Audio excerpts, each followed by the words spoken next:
Good morning everyone.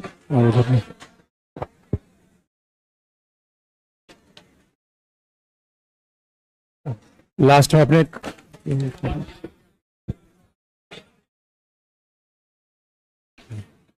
अच्छा जीवन के अधिकार का आगे लिख लीजिए। आगे लिखिए, लिख लीजिए। पहला पॉइंट है उसी में, उच्चतम न्यायालय ने उच्चतम न्यायालय ने मानेका गांधी वाद में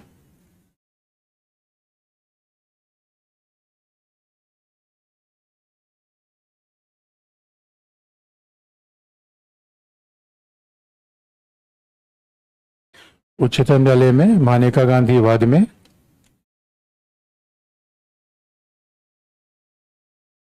यह निर्णय दिया कि अनुच्छेद 14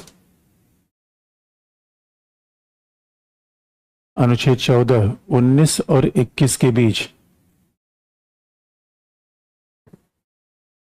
उच्चतम न्यायालय ने मानेका गांधी वाद में निर्णय दिया कि अनुच्छेद 14, 19 और 31 के बीच 14, 19 और 21 14, 19 एंड 21 14, 19 और 21 के बीच एक स्वर्णिम त्रिभुज गोल्डन ट्रायंगल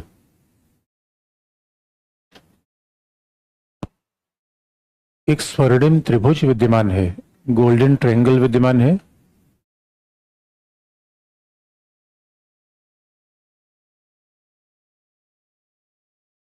और तीनों परस्पर अंतर संबंधित है।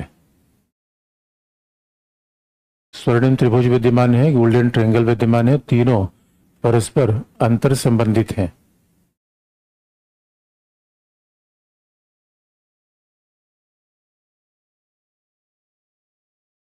तीनों परस्पर अंतर संबंधित हैं। अगला पॉइंट, मानेका गांधीवाद के पहले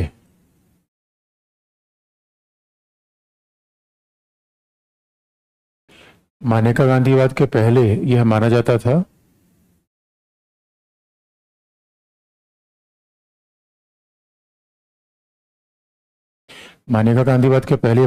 था कि कोई नागरिक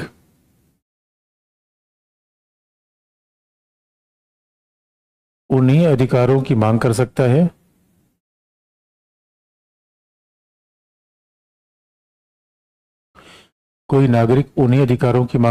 है जो भाग 3 में उल्लिखित हैं। उन्हीं अधिकारों की मांग कर सकता है जो भाग 3 में उल्लिखित हैं। लेकिन इस वाद से उच्चतम न्यायालय ने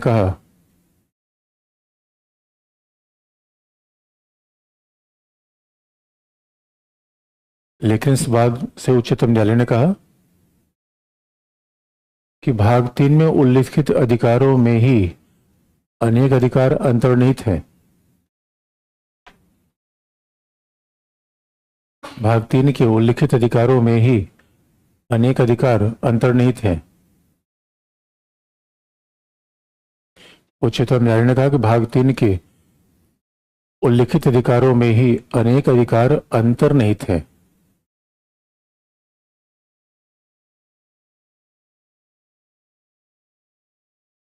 और जीवन के अधिकार का विस्तार करते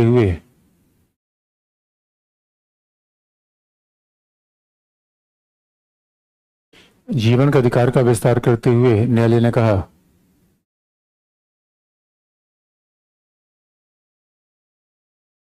कि यह गरिमा में जीवन का अधिकार है। गरिमा में जीवन underline, right to life with dignity.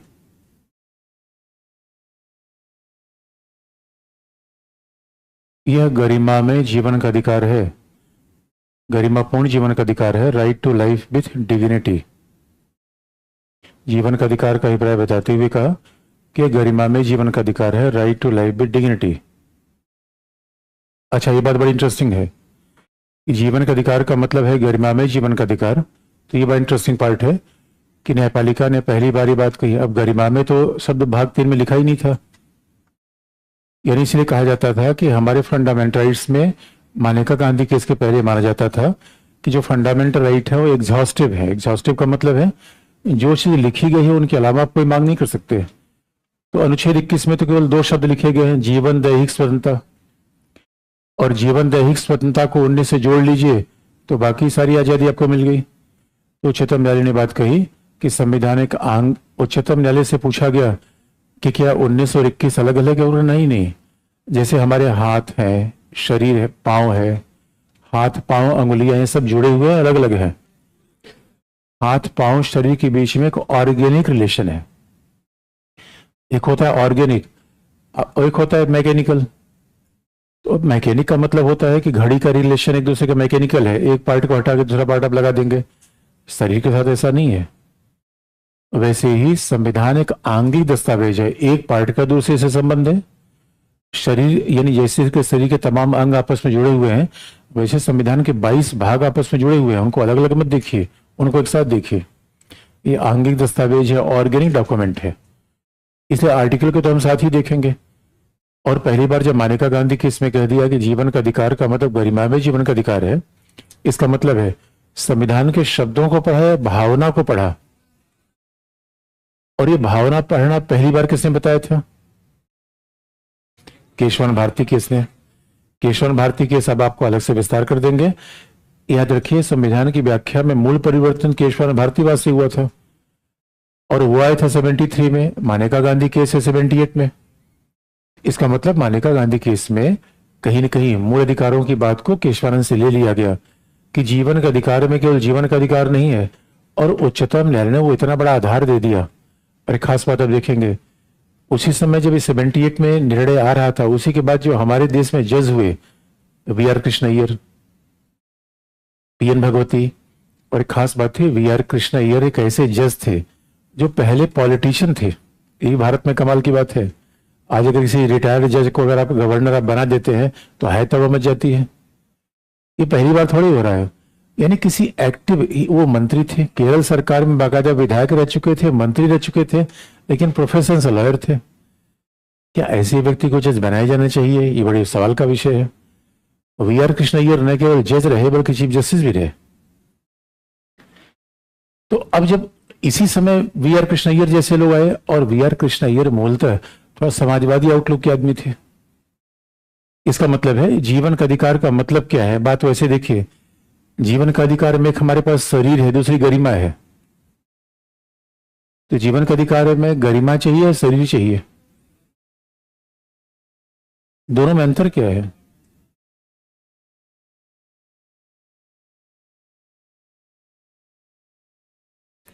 दोनों में अंतर क्या है? आपके पास शरीर है, गरिमा है? किसके पास दोनों है? किसके पास केवल एक है? अब बात याद रखिए, याद रखिए, मानव शरीर को ध्यान से देखिए। मानव शरीर की जितनी भौतिक आवश्यकताएं हैं वो सब पशुओं में हैं। जब हम खाते हैं, पीते हैं, कहीं जाते हैं, या जितने भौतिक जीवन की हमारी सारी आवश्यकताएं हैं वो सब पशुओं जैसी ही तो है। इसलिए अगर हमने मानव को शरीर के रूप में समझा तो हम पशु से कुछ भी अलग नहीं है। और इसलिए मैंने पहले बताया था, अगर आपको ऐसा भ्रम हो रहा हो कि मैं बहुत पावरफुल आदमी हूं, मेरे पास बड़ी मसल पावर है, तो आप कोई जगह घोड़े से टकरा जाइए। अगर आपको लगता है मैं बहुत लंबा हूं तो ऊंट के साथ खड़े हुए देख लीजिए। अगर आपको लगता है कि मेरे 10-12 बच्चे हैं तो सूअर जाके मिल लीजिए।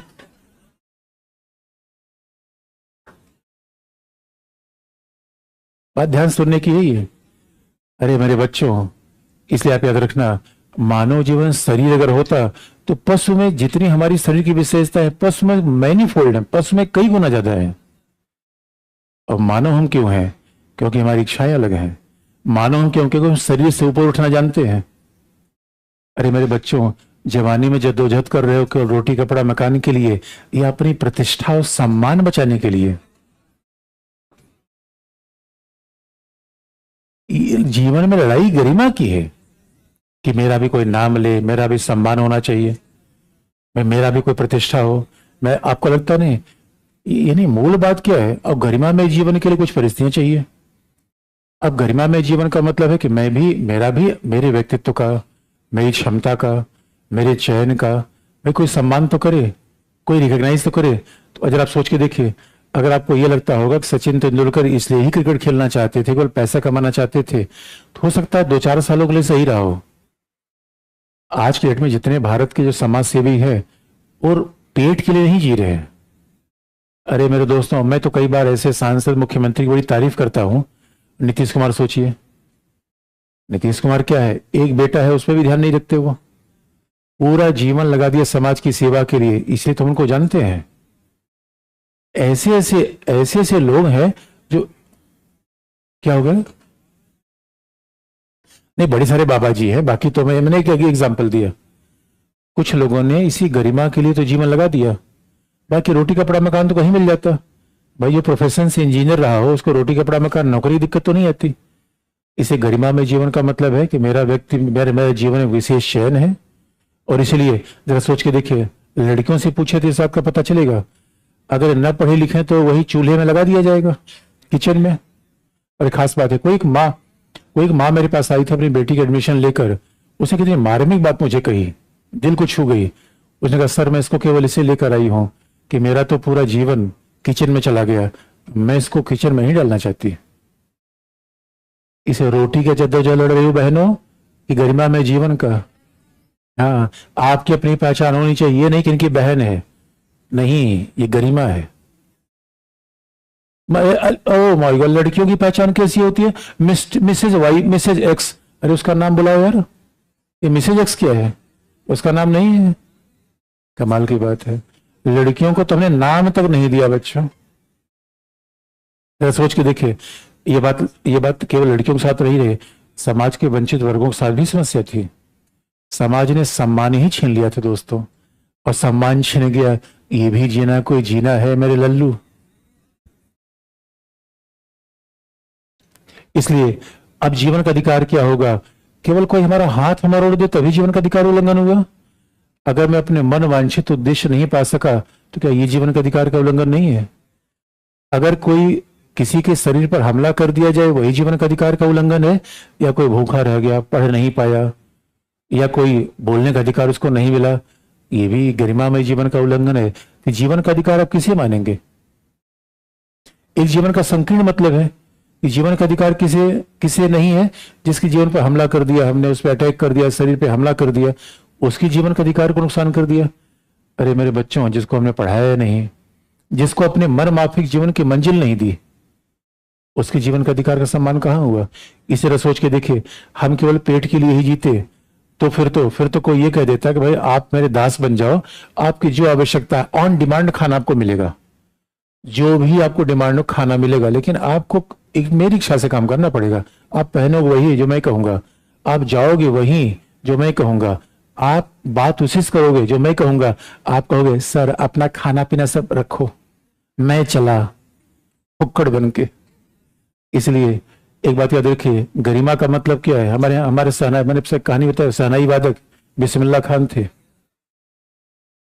खान थे। अमेरिकी सरकार ने कहा आके हमारे यहाँ सहनाई बजाना सिखा दीजिए, क्या गंगा बहाई है। ये गरिमा में जीवन है बच्चों। ये जीवन का अधिकार इतना छोटा है, शरीर का अधिकार जीवन का अधिकार है,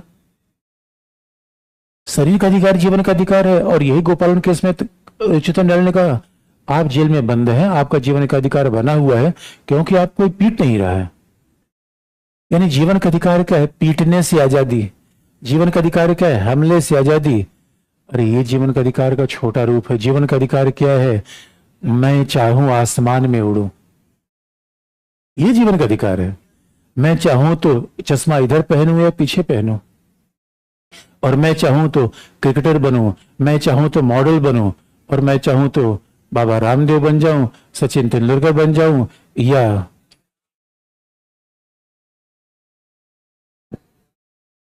अब बताइए अंतर आया कि नहीं है।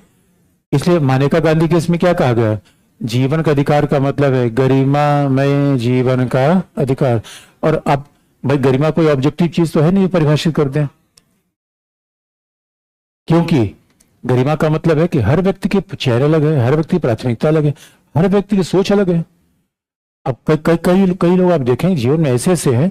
मैं कई बार ऋषिकेश गया तो जीवन में सारा सारा काम छोड़ दिया। बड़े बड़े सीईओ कंपनी के थे। मैंने कहा अरे ऐसा क्यों है? कहा सर जीवन मजा नहीं आया, भागते भागते रहो, मशीन जैसे रहो। यहाँ अपने मन के जीवन जी रहे हैं। मैं गरिमा में जीवन का मतलब है मैं बादशाह हूं, किसी साम्राज्य का नहीं, अपने मन का। याद रखिए, इसलिए लोग कहते हैं पहले वो अपने मन के राजा होते थे। अब राजा का भी अपने मन पर नियंत्रण नहीं है। मन से शहंशाह होना, मन से बादशाह होना। और इसलिए यही तो गरिमा में जीवन है। उच्चतम न्यायालय ने व्याख्या बढ़ा दी और मेनका गांधी के इसका परिणाम आज तक दिखता है। कैसे? आगे आप लिख लीजिए। अगला पॉइंट है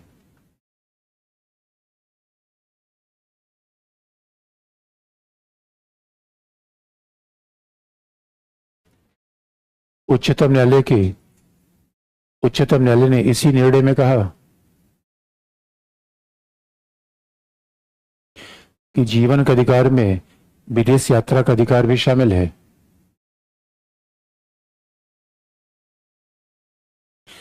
उच्चतम न्यायालय ने इसी निर्णय में कहा कि जीवन के अधिकार में विदेश यात्रा का अधिकार भी शामिल है।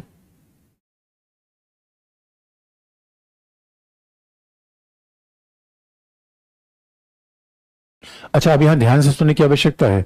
देश के अंदर आने जाने का अधिकार कहां है? 19 में।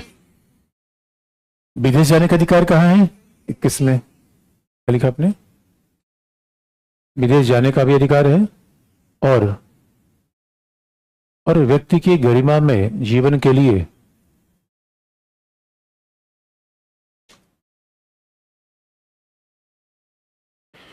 व्यक्ति की गरिमा में जीवन के लिए निम्नलिखित परिस्थितियां भी आवश्यक हैं।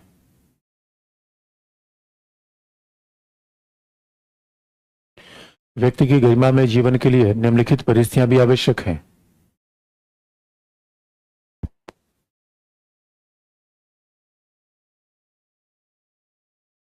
गरिमा में जीवन के लिए निम्नलिखित परिस्थितियां भी आवश्यक हैं।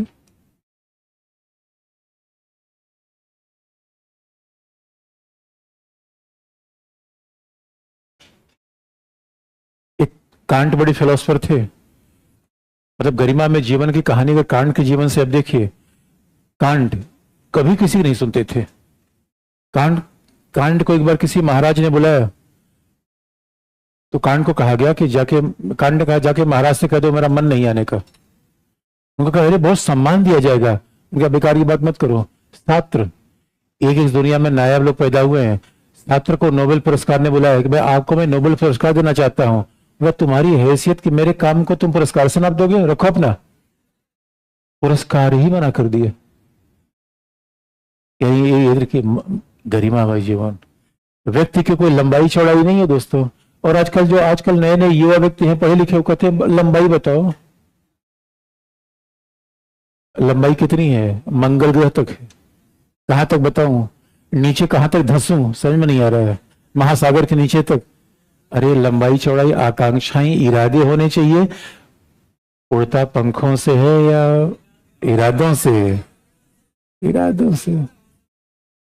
हाँ, हौसले से उड़ान होती है। अभी मेरे बच्चे ने सही बात कही है। इसलिए गरिमा में जीवन का मतलब क्या है? आप देखिए किसी जीवन का अधिकार का विस्तार हो गया तो यानी आजीविका का अधिकार। अब देखिए जीवन का अधिकार का विस्तार कैसे हुआ? Right to livelihood. भाई गरिमा में जीवन रहेगा। अब देखिए अब यह है कि अपने पसंद के हिसाब से जीवन जिएंगे तो कुछ बेसिक परिस्थितियां तो रहेंगी। तो अब उसमें क्या हो गया? राइट यानी आजीविका का अधिकार, न्यूनतम मिनिमम वेज का अधिकार। भाग रहा है कैसे? न्यूनतम मजदूरी का अधिकार। भाग रहा है, ये भाग रहा है आंसर। मैं कुछ लिख रहा हूं भाग रहे से। न्यूनतम मजदूरी का अधिकार।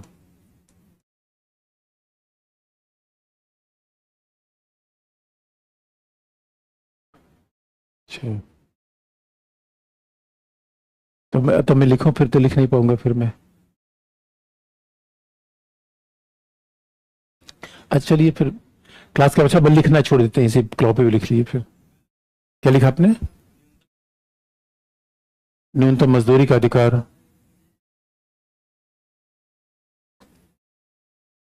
अच्छा, जैसे आपने लिखा आजीविका का अधिकार, अगर आप केस, वैसे होते नहीं, हर केस इंपॉर्टेंट नहीं होते, फिर भी कुछ बातें ब्रैकेट में आप लिख लीजिए। मान लीजिए कभी एग्जामिनर पूछ ही ले कुछ, तो उच्चतम न्यायालय ने चीजों को बढ़ाना शुरू कर दिया, अब जीवन का अधिकार बढ़ना शुरू किया। जैसे आजीविका के अधिकार के पीछे लिखेंगे ओल्गा टेलिसवाद। ओल्गा, बोलगा नहीं, ओल्गा, ओ लगा, ओल्गा टेलिस, टेनिस नहीं, टेलिसवाद। आजीविका का अधिकार ओल्गा टेलिसवाद। न्यूनतम मजदूरी का अधिकार एशियाड वर्कर्सवाद। एशियाड वर्कर्सवाद।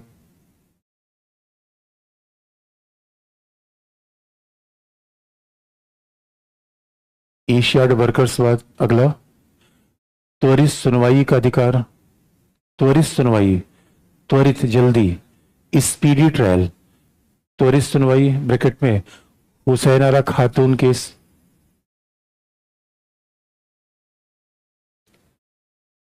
त्वरित सुनवाई का अधिकार स्पीडी ट्रायल। हुसैन आरा खातून, हुसैन आरा खातून केस। अगला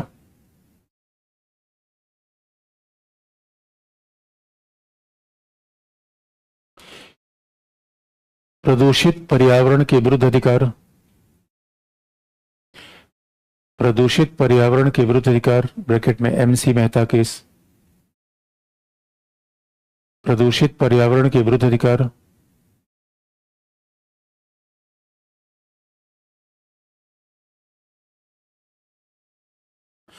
हथकड़ी लगाने, प्रदूषित पर्यावरण के विरुद्ध अधिकार ब्रैकेट में एमसी मेहता केस।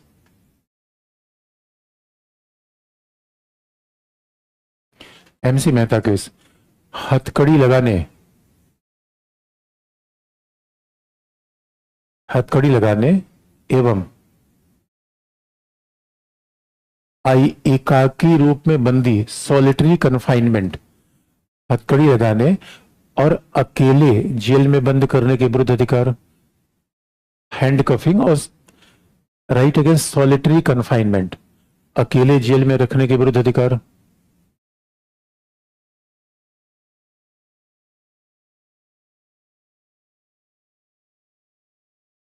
अकेले जेल में रखने के विरुद्ध अधिकार ब्रैकेट में सुनील बत्रा, सुनील बत्रा केस। बत्रा सिनेमा इनका नहीं है, आप लिख लीजिए सुनील बत्रा वाद। अगला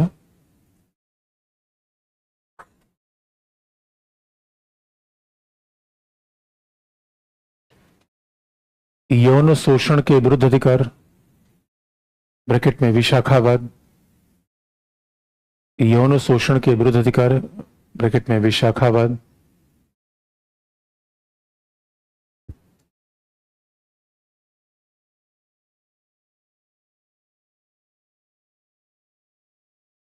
निजता का अधिकार पुट्टास्वामीवाद।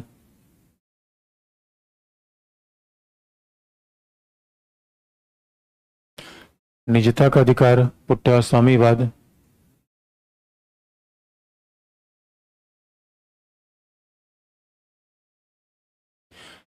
लैंगिक चयन का अधिकार सेक्सुअल चॉइस। लैंगिक चयन का अधिकार ब्रैकेट में नवतेज सिंह जौहरवाद।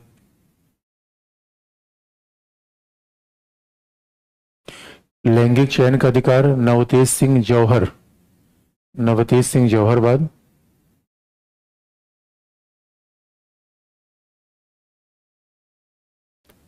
नवतेज सिंह जौहरवाद। अगला अनिवार्य निःशुल्क शिक्षा का अधिकार। अनिवार्य निःशुल्क शिक्षा का अधिकार ब्रैकेट में मोहिनी जैनवाद।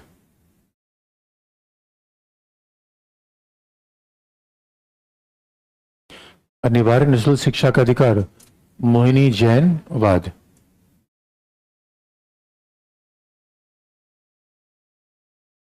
मोहिनी जैनवाद। और एक खास बात है, मोहिनी जैनवाद के बाद तो 86 अमेंडमेंट आया, आर्टिकल 21A आ गया, और आर्टिकल 21A में बात कह दी गई कि 6 से 14 वर्ष तक के बच्चों के लिए अनिवार्य निःशुल्क शिक्षा का प्रावधान है, लेकिन जैसा राज्य विधि के द्वारा निर्धारित करे। इसलिए अब आप देखेंगे जीवन के अधिकार का कितना ज्यादा विस्तार हो गया।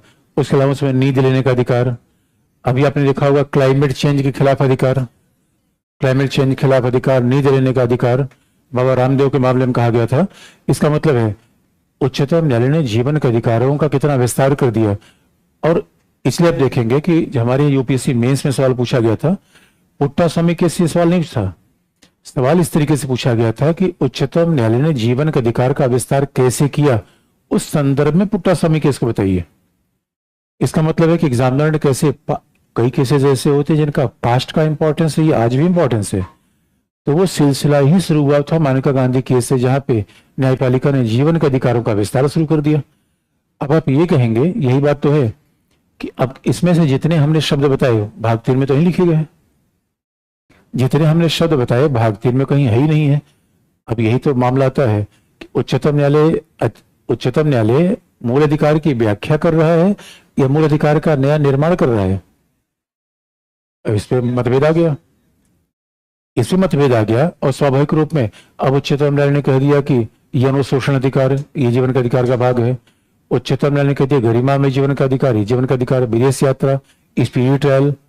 यानी अब जरा सोच के देखिए, एक समय था गोपालन केस में क्या कहा गया था, जीवन का अधिकार का मतलब है केवल शरीर के अंगों को बचाए रखना, शरीर के अंगों पर हमला ना हो तो इसका मतलब आपका जीवन का अधिकार बचा हुआ है। उच्चतम न्यायालय ने कहा नहीं नहीं नहीं, जीवन का अधिकार के मामले में आपको 14 भी देखना पड़ेगा, 19 भी देखना पड़ेगा और 21 भी देखना पड़ेगा। अब सवाल यह है, यहाँ न्यायपालिका बहुत आगे बढ़ गई। इसलिए यहीं से अगर हम आगे न्यायपालिका में अलग से ही पढ़ना है, न्यायपालिका पढ़ते समय फिर हम फंडामेंटल राइट के सारे केस को आपको रिमाइंड कराएंगे। अब बधुआ मुक्ति मोर्चा केस आ गया, स्पीडी ट्रायल, ये सब जीवन का अधिकार के भाग हो गए। तो सवाल यह है, ये उच्चतम न्यायालय ने ये जीवन का अधिकार का भाग लिया कहां से? क्या आपने मनमानी सब बना दिया है? कहीं था भी ऐसा, कहीं ऐसा था या नहीं था?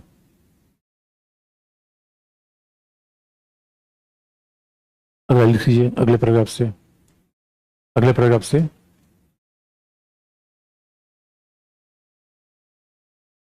उच्चतम न्यायालय ने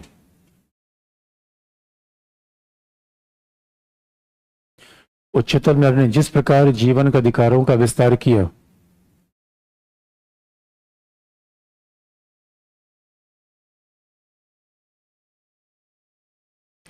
उच्चतम न्यायालय ने जिस प्रकार जीवन के अधिकारों का विस्तार किया,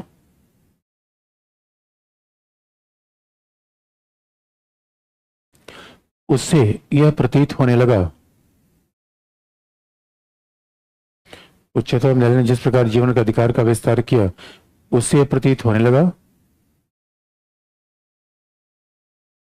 कि भाग 3 की मूल अधिकार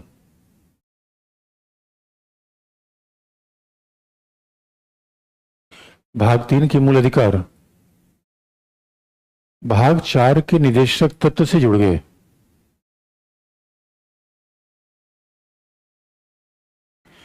भाग 3 के मूल अधिकार भाग 4 के निदेशक तत्व से जुड़ गए,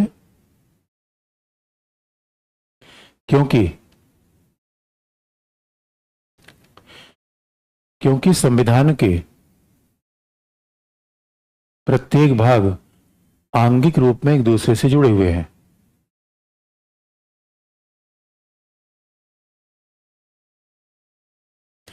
क्योंकि संविधान के प्रत्येक भाग आंगिक रूप में एक दूसरे से जुड़े हुए हैं, आंगिक ऑर्गेनिक रूप में एक दूसरे से जुड़े हुए हैं।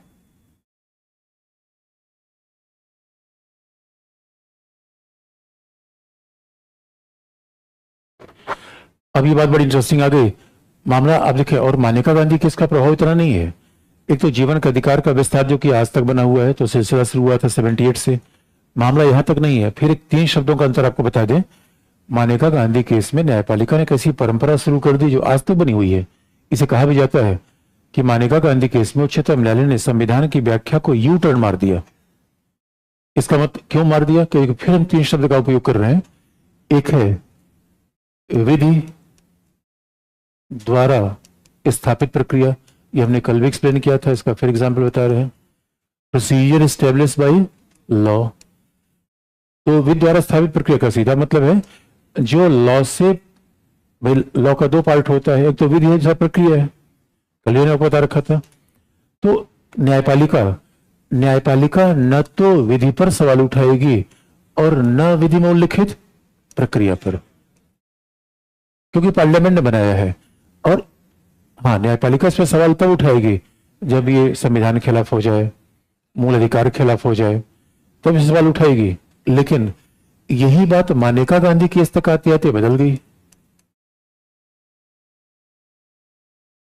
मानेका गांधी केस में कहा गया कि ठीक है, स्वाभाविक रूप में आपने विधि बना ली है तो ठीक है, लेकिन प्रक्रिया का परीक्षण प्राकृतिक न्याय के सिद्धांत पर होगा। तो मानेका गांधी केस में कहां सवाल उठा लिया गया था? प्रक्रिया पर। यानी इसलिए कहा भी जाता है कल विधि के दो पक्ष होते हैं, सबस्टेंटिव प्रोसीजरल। तो अगर विधि की प्रक्रिया, जैसे हमने पीएमएलए में बताया, प्रक्रिया वेल मिलेगी नहीं मिलेगी, आपको नोटिस दिया जाएगा, अवसर दिया जाएगा अपना पक्ष रखने का, हिरासत में ले लिया जाएगा, ये सब हर लॉ की प्रक्रिया होती है जिसका एप्लीकेशन पुलिस करती है, क्योंकि इसे क्रिमिनल लॉ में प्रोसीजर हमेशा इंपॉर्टेंट होता है। अगर प्रोसीजर ना हो तो प्रक्रिया का उल्लंघन बहुत बार बार कर दिया जाएगा। अब सवाल है, न्यायपालिका ने यही बता दिया कि प्रक्रिया उचित होनी चाहिए। अभी तक जो न्यायपालिका नहीं कहा था उचित होना चाहिए, तार्किक होना चाहिए, फेयर होना चाहिए, इसका मतलब प्राकृतिक न्याय के सिद्धांतों के अनुरूप होनी चाहिए। प्रिंसिपल ऑफ नेचुरल जस्टिस प्राकृतिक न्याय के सिद्धांतों के अनुकूल होनी चाहिए।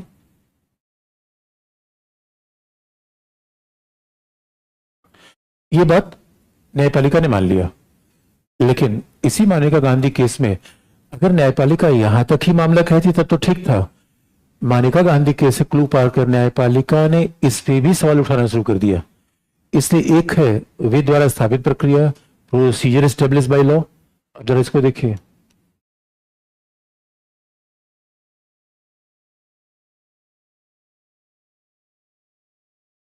एक है प्रोसीजर एस्टेब्लिश बाय लॉ, ये है ड्यू प्रोसेस ऑफ लॉ, विधि की उचित प्रक्रिया। कल मैंने दोनों का अंतर बता दिया था आपको। अब न्यायपालिका जो अगले स्टेज पर आ गई है, इशारा तो मैंने गांधी केस ही हो गया था, सबस्टेंटिव ड्यू प्रोसेस। अब जो है कि तत्वात्मक रूप में विधि की उचित प्रक्रिया, तत्वात्मक विधि की उचित प्रक्रिया, सबस्टेंटिव ड्यू प्रोसेस। तो ड्यू प्रोसेस अब आगे बढ़ गया, कहां पर आ गया?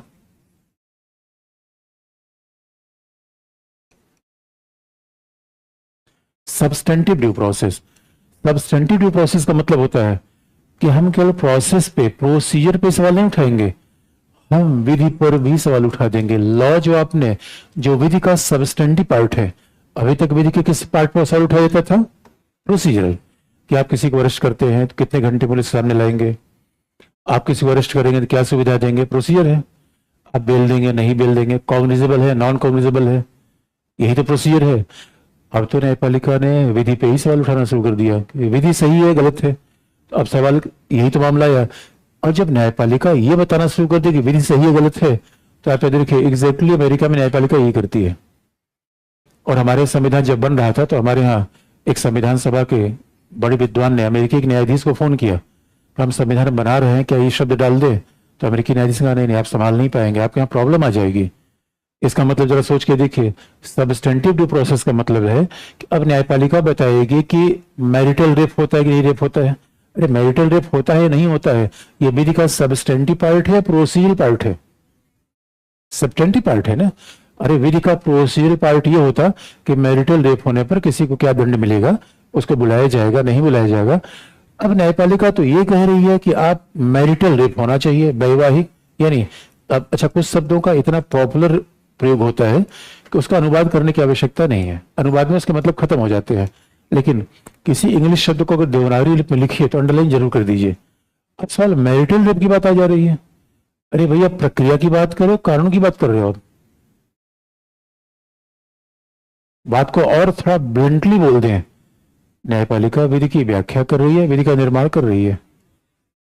और जब विधि का निर्माण कर रही है तो संसद विधायिका क्या करेगी? इसलिए अरुण जेटली हमारे विधि मंत्री थे, उनसे पूछा गया, अब नहीं रहे, उनसे एक पत्रकार ने सवाल पूछा, सर ये बताओ न्यायपालिका क्या कर रही है? उन्होंने कहा क्या कर रही है, सब कुछ कर रही है। उनका आपके पास क्या बचा? उनका बजट का निर्माण हमारे पास बचा है, लेकिन हमें पता नहीं क्या मामला है, वो भी कभी छीन ही ले। अरे यार, ये बताओ न्यायपालिका कैसे तय करेगी? नोटा होगा या सोटा होगा? न्यायपालिका विधि के निर्माण की तरफ जा रही है। अब ये कह रहे हैं, अभी मैरिटल रेप की बात नहीं कर रहे हैं, ये कह रहे हैं सेम सेक्स मैरिज को आप लीगलाइज कर दो। मोदी ने कहा जरा हमारा मैसेज भेज देना, तो इसीलिए मैं शादी विवाह नहीं किया। और यहां कह रहे हैं पुरुष के पुरुष शादी होगी। ये बताओ, सेम सेक्स मैरिज हो ना हो, ये लॉ का मामला है, प्रोसेस का मामला है? कौन कह रहा है प्रोसेस का मामला है? अरे मेरे बच्चों, लॉ का मामला है ये तो ना। अरे हर लॉ का एक पर्पज होता है, हर लॉ का एक प्रोसीजर होता है। अब बताओ, अब चुनाव में नोटा चलेगा, सोटा चलेगा, ये रिप्रेजेंटेशन ऑफ पीपुल सेक्स से पार्लियामेंट तय करेगी। अब सवाल एक सेक्सुअल हेरेसमेंट का लॉ होगा, ये पार्लियामेंट तय करेगी। यानी आज कुल मिला के न्यायपालिका, मानेका गांधी केस से न्यायपालिका बहुत आगे निकल चुकी है, और इसी को तो न्यायिक सक्रियता कहा जाता है। अरे भाई, जब अच्छा एक बात ऐसा कीजिए दोस्तों, सारा काम न्यायाधीशों को सौंप दिया जाए। जस्टिस चंचूड़ बड़े भले मानस लगते हैं, बाकी सब नेता होता सब बेकार है। हमें ऐसा तो लगता है ये नेता अधिकारी सब बेकार है, ये जज ही ये बिल्कुल देवदूत हैं, इन्हीं को सारा काम सौंप दें। संविधान निर्माताओं ने कोई दिमाग लगा के संविधान बनाया, ऐसे बना दिया? तो भावनाओं से चलेगा या इनकी इच्छा से चलेगा? इसलिए अगला हेडिंग लिख लीजिए।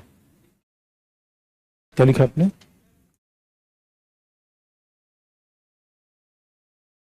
क्या करें? मैरिटल रेप समझा दीजिए।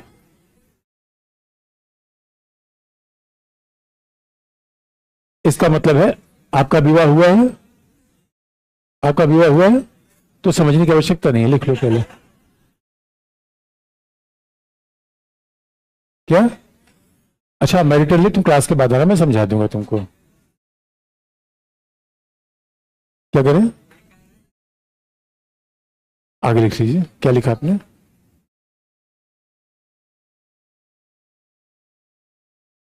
हेडिंग लिख लीजिए, न्यायपालिका विधि। हेडिंग है न्यायपालिका विधि निर्माण की ओर, ब्रैकेट में न्यायिक विधायन, जुडिशियल लेजिस्लेशन। अगला रीडिंग है न्यायपालिका विधि निर्माण की ओर, ब्रैकेट में न्यायिक विधायन या जुडिशियल लेजिस्लेशन। एक ही बात है, चाहे कहिए न्यायपालिका न्यायिक विधायन, या कहिए न्यायपालिका विधि निर्माण की ओर, या कहिए जुडिशियल लेजिस्लेशन।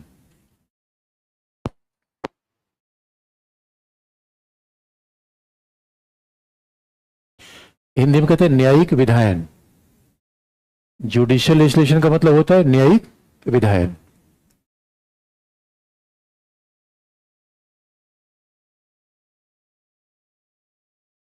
न्यायिक विधायन, पहला पॉइंट। मानेका गांधी वाद,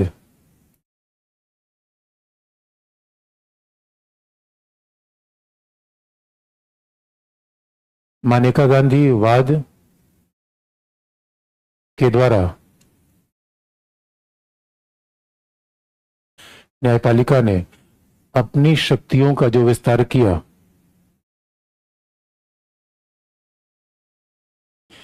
मानेका गांधी वाद के द्वारा न्यायपालिका ने अपनी शक्तियों का जो विस्तार किया,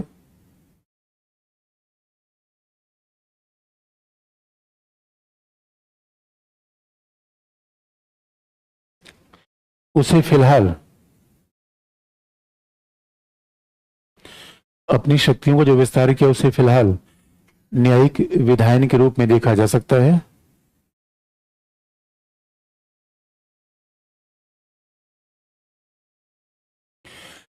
न्यायिक विधायन के रूप में देखा जा सकता है।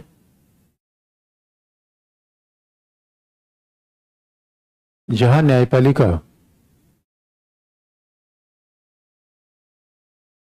जहां न्यायपालिका विधि निर्माण की ओर भी अग्रसर हो रही है।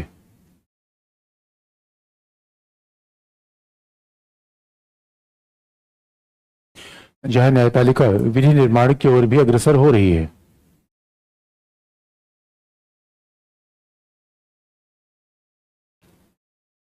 विधि निर्माण की ओर अग्रसर हो रही है, केवल प्रक्रिया पर ही सवाल नहीं उठा रही है।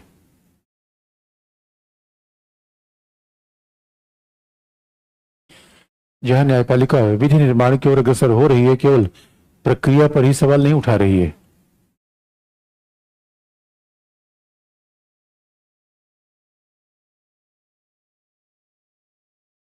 केवल प्रक्रिया पर ही सवाल नहीं उठा रही है। उदाहरण के लिए,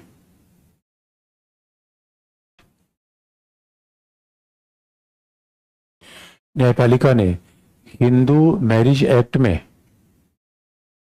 हिंदू विवाह अधिनियम में मैरिटल रेप जोड़ने का विचार दिया।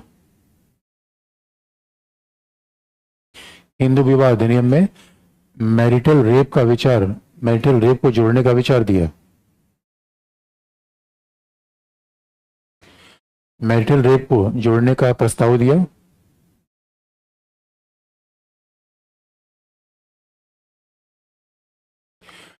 मोटर वाहन अधिनियम की सुनवाई करते हुए मोटर वाहन अधिनियम की सुनवाई करते हुए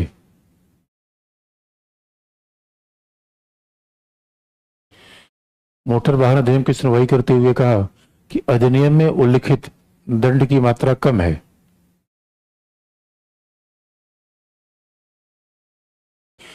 अधिनियम में उल्लिखित दंड की मात्रा कम है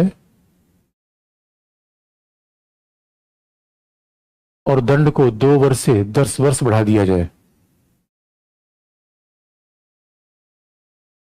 अधिनियम में उल्लिखित दंड की मात्रा कम है, जिसे 2 वर्ष से 10 वर्ष के लिए बढ़ा दिया जाए।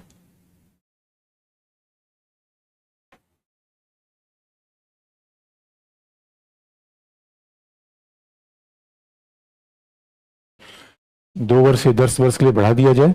और हम एक एग्जाम्पल नहीं है, जैसे इलेक्शन कमीशन में नोटा कह दिया, मतलब इसका मतलब है नोटा का प्रावधान लागू करवाया उच्चतम न्यायालय ने, और उच्चतम न्यायालय ने कहा कि आपको नोटा का प्रावधान लागू करना पड़ेगा। इसका सीधा मतलब हो गया कि न्यायपालिका, अब भाई देखिए, फिर हमने कहा कि मान लीजिए कि मैरिटल रेप के मामले में किसकी हिरासत कैसे लिया जाए, ये प्रक्रिया का सवाल है, लेकिन वो है या नहीं है तो सब्सटेंस है लॉ का। अब मोटर व्हीकल एक्ट में किसी का चालान कैसे होगा, किसी ने अपराध कर दिया दंड कैसे मिलेगा, अरेस्ट होगा नहीं होगा, प्रक्रिया है। सजा की मात्रा ये विधि का सब्सटेंस है। और न्यायपालिका कैसे बता सकती सजा की मात्रा 8 साल होगी 10 साल होगी? तो ये बहुत बड़ी बात है। यानी अब तो न्यायपालिका प्रक्रिया पर ही नहीं है, विधि पे ही सवाल उठा रही है। एक लिखिए, इसे ही इसे ही तत्वात्मक विधि की उचित प्रक्रिया या substantive due process of law कहा जाता है। इसे ही तत्वात्मक विधि की उचित प्रक्रिया या substantive due process of law कहा जाता है।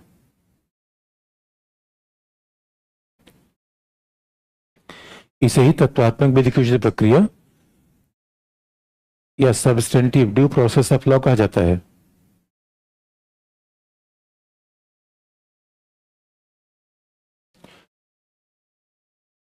और ठीक इसी प्रकार अमेरिका की न्यायपालिका कार्य करती है।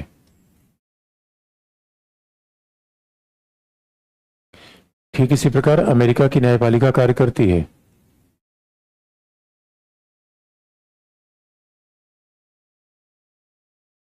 इसीलिए अमेरिका में ठीक इसी प्रकार अमेरिका की न्यायपालिका कार्य करती है, इसीलिए अमेरिका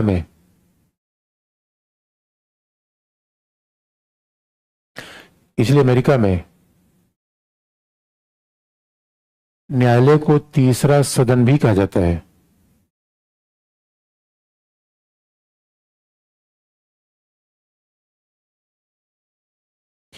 इसलिए अमेरिका में न्यायालय को तीसरा सदन भी कहा जाता है। अमेरिका में न्यायालय को तीसरा सदन भी कहा जाता है। अब बाकी बातें हम ये अनुच्छेद 21 यहां पे खत्म कर सकते हैं, लेकिन अगर न्यायपालिका से पूछेंगे तो न्यायपालिका कहते ऐसा हम कुछ नहीं कर रहे हैं। अभी अब देखिए, सेम सेक्स मैरिज के रिकॉग्निशन की बात थी, न्यायपालिका ने कहा ये विधायिका करेगी, हम नहीं कर सकते। तो ये कहना न्यायपालिका करी, नहीं नहीं भाई हम अमेरिका जैसा बिल्कुल नहीं है, ये तो आरोप ठीक नहीं है, लेकिन ये आलोचना और विवाद चलता रहता है। आपको 21 खत्म करने से पहले ये भी आपको बता दें, कॉमन कॉज केस के बाद ये कह दिया गया है, देखिए हमारे यहाँ तो आत्महत्या करना जीवन का अधिकार का भाग नहीं, कल मैंने बताया था। एक शब्द है यूथनेसिया, कई बार अभी तो न्यायपालिका में नहीं है, हमारे यहाँ यूथनेसिया भी पहले वर्जित था। कॉमन काज एक एनजीओ है। कॉमन काज एनजीओ के एक निर्णय के बाद उच्चतम न्यायालय ने कह दिया कि पैसिव यूथनेसिया का प्रयोग किया जा सकता है। इसका मतलब, अब यूथनेसिया का मतलब यह है, अब एक इंटरेस्टिंग पार्ट देखिए, हमारे अगर किसी पेशेंट को आपने हॉस्पिटल में एडमिट कर दिया और अगर वो पेशेंट वेंटिलेटर पे चला गया तो आप याद रखिए डॉक्टर हटा नहीं सकता और आप उसको कह नहीं सकते। अब ये बड़ी विचित्र कंडीशन है। यानी अगर आपने डॉक्टर से कह दिया हटा दिया, इसका मतलब कि आप उस वक्त को मार रहे हैं, इस वक्त को हत्या कर रहे हैं, और हत्या करना हमारे यहाँ अपराध है, और स्वयं भी किसी व्यक्ति को हत्या करने का अधिकार नहीं मिलेगा। इस मामले पर बड़ा विवाद आया। इसका मतलब ये हो जाता है कि डॉक्टर जब तक चाहे तब तक किसी आदमी को वेंटिलेटर पर रखे रहे। इसे कॉमन काज वाले मामले में बात आई थी कि अगर व्यक्ति बहुत असाध्य बीमारी से पीड़ित हो, समस्या हो, तो जो एक्सटर्नल सपोर्ट सिस्टम है वेंटिलेटर हटाया जा सकता है। अब ये नहीं कहा वेंटिलेटर पर रख के कोई आदमी को 1 महीने रखे रहिए, आपको वो तो आर्टिफिशियल सांस आती रहेगी। तो इसलिए इसे कहा गया यूथनेशिया का मतलब होता है किसी की हत्या कर देना इंजेक्शन देके, तो इंजेक्शन देकर किसी को हत्या कर देना एक्टिव यूथनेशिया है, और बाहर के मेडिकल इंस्ट्रूमेंट हटा लेना पैसिव यूथनेशिया है। तो हमारे यहाँ पैसिव यूथनेशिया का अधिकार न्यायालय ने दे दिया है कॉमन काज लॉ से, और बस इतनी सी बात है। और हमारे उच्चतम न्यायालय ने यह भी कह दिया है पहली बार कि किसी व्यक्ति को अपना लिविंग बिल भी लिखने का अधिकार होगा। जैसे कई बार हम लिखते हैं कि भाई कोई बूढ़ा आदमी कहता है हमारी संपत्ति का वारिस कौन होगा, ठीक वैसे व्यक्ति ये भी कह सकता है कि मैं मरना चाहता हूं। अगर व्यक्ति बड़ी असाध्य बीमारी से पीड़ित है और व्यक्ति ने लिख दिया कि मरना चाहता है, बशर्ते उसका इन्वेस्टिगेशन मेडिकल बोर्ड करेगा। मेडिकल बोर्ड देख लेगा कि हाँ भाई व्यक्ति कंडीशन ऐसी है कि नहीं है, नहीं तो पता चला हमारे यहाँ तो प्रॉपर्टी के लिए पता नहीं किसको कौन मारेगा, बहुए सास को मार के खत्म कर देंगे। हर बहू लिख देगी सास हमारी मेंटली प्रॉब्लम है। इसे मेडिकल बोर्ड का सर्टिफिकेशन चाहिए, न कि किसी व्यक्ति का। इसलिए ये चीजें भी हमारे न्यायपालिका में है, जो आपको नोट्स में कहीं शायद लिखा भी होगा। नोट्स नहीं मिला है तो मिल जाएगा, नोट्स नहीं मिला तो अच्छा नोट्स मैं बोल दूं मिल जाएगा, नोट्स नहीं मिला तो मिल जाएगा। क्या ये कोई बात नहीं, मैं बोल दूंगा, चिंता मत करिए। तो अनुच्छेद 21 यहीं खत्म कर दें तो आगे बढ़े। हाँ बताइए बताइए, तेजी से बोलिए, तेजी से। हाँ, नोटा को हटा दिया गया है। नोटा है ही है, तभी तो मैं बता रहा हूं, नोटा है। क्या करें? नहीं तो एग्जैक्ट आइडिया नहीं है तो मुझसे सुन लीजिए, है। नोटा है, अरे अभी ईवीएम है, अभी अभी अच्छा आप लोग ये वोट देने, आप ये वोट देने जाएंगे नहीं, देखिए ईवीएम में 16 नाम लिखे होते हैं, किसी ईवीएम में 16 नाम आ सकते हैं, और उस 16 में एक नोटा भी खिसका रहता है उसी में। 15 में पता चला कहीं हाथी दौड़ रही है, कहीं पंजा है, कहीं कमल है, और कहीं साइकिल है, उसी के नीचे ये भी है, none of the above. NOTA बड़ा ईवीएम में है यार, नोटा कैसे खत्म हो जाएगा?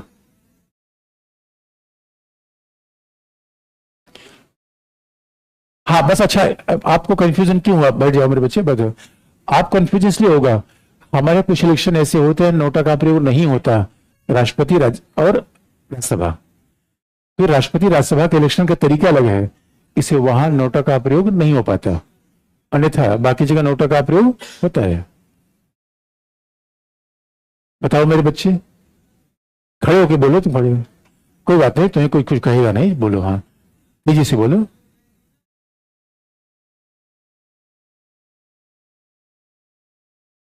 हाँ देखो, अब देखिए भाई, सलेखना जैनिज्म अगर में सलेखना होता है, सलेखना को कई बार मामला उठ चुका है। ये बाबा हमने एक लड़की का मामला था, राजस्थान बड़ा विवाद हुआ था। वो लड़की क्या थी, संथारा किया था, संथारा सलेखना। अब जो जैनिज्म कहते हैं वो कहते हैं भाई संथारा आध्यात्मिक, मैं अपने प्राण त्याग दूं, आत्मा को परमात्मा मिला दो। जो आध्यात्मिक लोग कहते हैं शरीर तो बेकार है, शरीर तो पहले से बेकार है, शरीर का जीवन मरा हो थोड़ी मिट्टी है, इसमें जो आत्मा है वही असली चीज है। और आत्मा छटपटा रही है किससे मिलने को, परमात्मा से। लेकिन हम किसी मिल से ले रहे बच्चे से, तो परमात्मा से मिल नहीं पा रहे हैं। सवाल यह है इस दुनिया में परमात्मा से हम क्यों नहीं मिल रहे हैं, क्योंकि आत्मा को नहीं जान रहे, हमने शरीर को ही मूल समझ लिया, उसी को धोते हुए लगे हुए हैं। इसीलिए जैनिज्म के लोग कहते हैं भाई हमारी आध्यात्मिक अभिव्यक्ति है, ये मुक्ति है।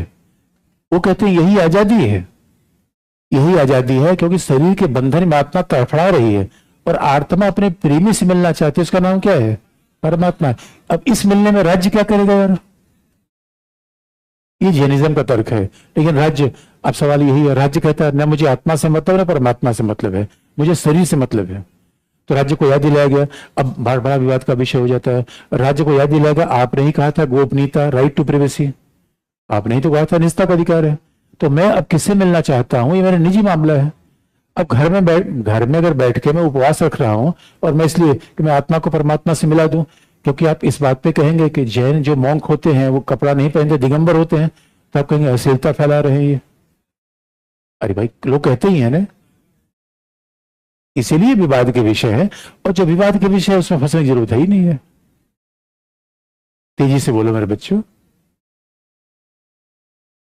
अरे धर्म का मामला, हकीकत की बात यह है कि अनुच्छेद 25 से 21 टकराता है तो जीतता 21 से, 21 को प्राथमिकता देती है। लेकिन ऐसे विवादास्पद मामलों पर हमारी सोचने की आवश्यकता नहीं है। जहां विवाद का विषय है, विवाद तो चलता रहेगा और न्यायालय हल करेगा, उस समय क्या मतलब है। जहां विवाद ही है वहां प्रश्न पूछने जाने की संभावना ही नहीं होती।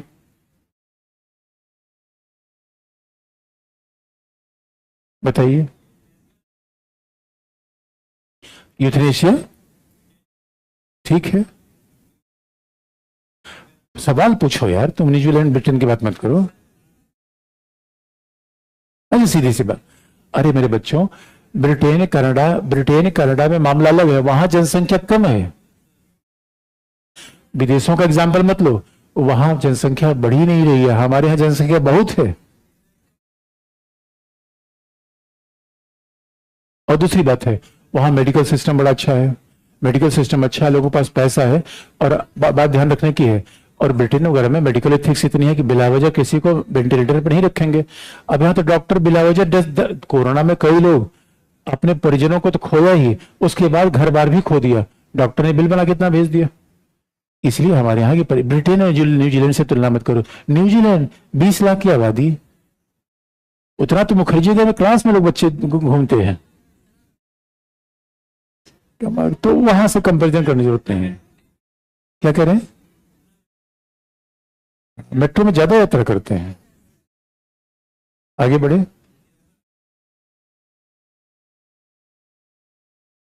अब आगे बढ़ते हैं। निवारक नजरबंदी हेडिंग है, हेडिंग लिखिए।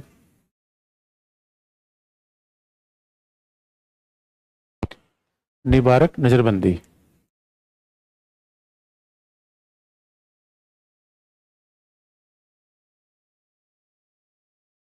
अच्छा ये बात है, पुट्टा स्वामी केस बहुत लैंडमार्क था। जितने केसेस हमने बताया उसमें सबसे कोई महत्वपूर्ण पुट्टा स्वामी, दूसरा विशाखा, बाकी केस का उतना इंपॉर्टेंस नहीं है। देखो विशाखा महिलाओं के मामले में पहली बार था जिसने कहा कि यौन शोषण, विशाखा केस इसलिए बहुत इंपॉर्टेंट है कि महिला के बारे में आया हुआ पहला केस था जिसने कहा यौन शोषण जीवन के अधिकार का उल्लंघन है और बाकायदा सुप्रीम कोर्ट ने गाइडलाइन भी दी। और आप याद रखें, पुट्टा स्वामी केस 9 न्यायाधीशों के बेंच का डिसीजन है। तो पुट्टा स्वामी केस आज के डिजिटल युग में एक बहुत बड़ा निर्णय होता है, क्योंकि पुट्टा स्वामी ने कहा कि निजता का अधिकार फंडामेंटल राइट है। इसका मतलब है इसलिए हमारे डाटा प्रोटेक्शन एक्ट आ रहा है। डाटा प्रोटेक्शन एक्ट आया और उसके अलावा ही हमारे यहाँ जितने कई बार जो आर्टिफिशियल इंटेलिजेंस है, जो सीसीटीवी कैमरे हैं, अब आज की डेट में डिजिटल वर्ल्ड में जो भी कानून बनेगा उसको हम निजता के अधिकार पे चैलेंज कर सकते हैं। तो पुट्टा स्वामी केस का, और हाँ बस ये बात याद दिला दें कि पुट्टा स्वामी केस में भी बात कही गई, निजता का अधिकार एब्सोल्यूट नहीं है, क्योंकि राइट टू लाइफ एब्सोल्यूट नहीं है। अब निजता का अधिकार का मतलब ये नहीं है कि निजता का अधिकार का मतलब है कि कोई हमारा सर्विलांस नहीं करेगा, कोई हमारा निगरानी नहीं करेगी। लेकिन मान लीजिए पुलिस का सर्विलांस करना हो तो पुलिस का तो टेलीफोन टेप पर ही किया जाएगा, उसका अपराधी को पकड़ने के लिए टेलीफोन टेप किए जाते हैं। तो निजता का अधिकार एब्सोल्यूट नहीं है। और मान लीजिए कि कल के लिए हम कोई सामाजिक स्कीम के लिए गरीबों को कोई सामान देना चाहते हो, गेहूं चावल देना चाहते हो, तो उसके लिए भी उनके आधार कार्ड का प्रयोग किया जा सकता है। तो ये बात पुट्टा स्वामी केस में कही गई थी, जो बहुत लैंडमार्क किस्म की है।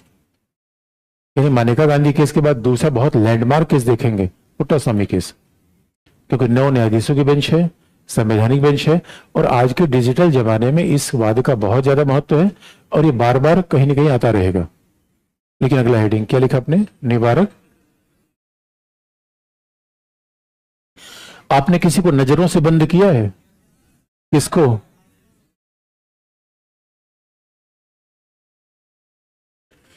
देखिए, नजरबंदी का मतलब कस्टडी, और कस्टडी किसी को रखना मत, ये मामला फंस जाएगा।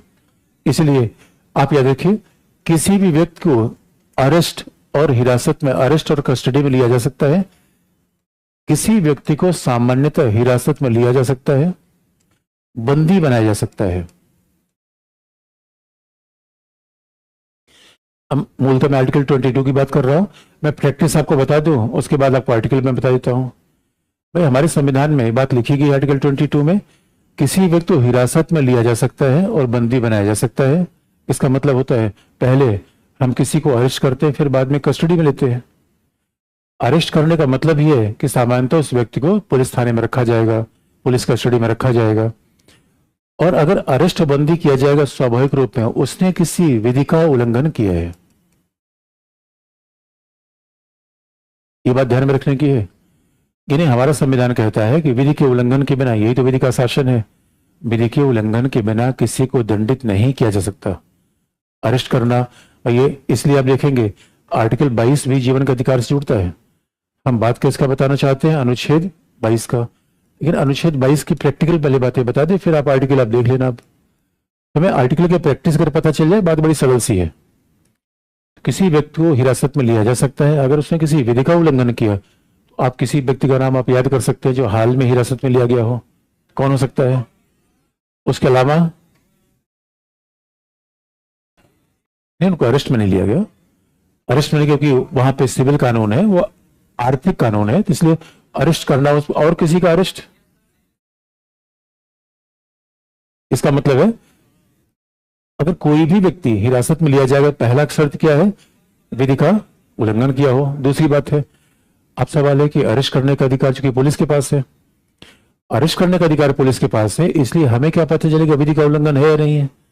और हमारे यहाँ तो आम जनता जानती भी नहीं बात कि हमने कोई अपराध किया है नहीं किया। अगर पुलिस की जिप्सी दिख जाए, ओके इधर आओ, बैठो, आदमी डर के मारा क्यों बैठे, कहाँ बैठे, कहाँ जाए, उसमें चलो जहां ले चलते हैं।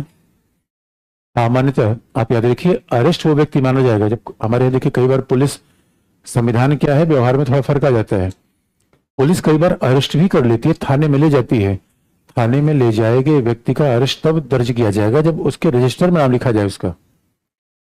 इसलिए बल्कि राष्ट्रीय मानव अधिकार आयोग ने कहा है हिंदुस्तान के हर थाने में सीसीटीवी कैमरे होने चाहिए। भाई स्टेशन में कौन आया, किसको रखा गया, किसको लॉकअप में रखा गया, इसकी पूरी जानकारी डिजिटल होनी चाहिए। और इसकी पूरी आने वाले समय में ऐसी चीजें होंगी। भाई आने वाले समय में तो हम चाहते हैं, देखिए जैसे जैसे लोकतंत्र का आप आने वाले समय ऐसा ही होगा, जैसे जैसे लोकतंत्र का विस्तार होगा, नागरिक की शक्ति बढ़ेगी। आपको पता है पुलिस स्टेशन कैसा होगा? जैसे हम पुलिस स्टेशन से आएंगे, पहले अच्छा सोफा रखा रहेगा, चाय कॉफी ऑफर है, सर आइए बैठिए, बताइए मैं आपकी क्या सेवा कर सकता हूँ। हमने कहा पहले कॉफी पीना है। उसके बाद पूछेंगे अरे भाई मैं मालिक हूं, लोकतंत्र में क्या पढ़ा आपने। उसके बाद पुलिस अधिकारी आएगा, सर आपकी कोई शिकायत। हमने कहा हाँ शिकायत है, ये समस्या है, बाकायदा रजिस्टर्ड की जाएगी। और वहां अगर हमारे पास बच्चे हैं तो थाने में कोई किड्स जोन होगा, बच्चों को खेलने का झूला होगा, बच्चे उधर खेलते रहेंगे। अरे और बाकायदा पुलिस स्टेशन ऐसा होगा जो ऐसा अभी तो पुलिस स्टेशन बड़ा हाउंटिंग लगता है, मगर अगर आप पुलिस स्टेशन के इर्द गिर्द चले गए तो निगेटिव वाइब्स आती है, यार पता नहीं क्या, किसी के चिल्लाने की आवाज आएगी। और अगर कोई पुलिस स्टेशन निकल रहा है उसके चेहरे पे देखिए 12 बजा होगा, अब एक तो डर के मारे आदमी जा नहीं पाता। अरे मेरे बच्चों जरा सोच के देखो, ये पूरी जनता की सेवा के लिए कौन लगा हुआ है 112। और अब सवाल ये है, जनता के सेवक हैं या इसलिए अब आप समस्या क्या आती है, समस्या तो आती है कि भाई पुलिस को हिरासत मिलने का अधिकार है और वर्दी वालों पर कौन जोर है।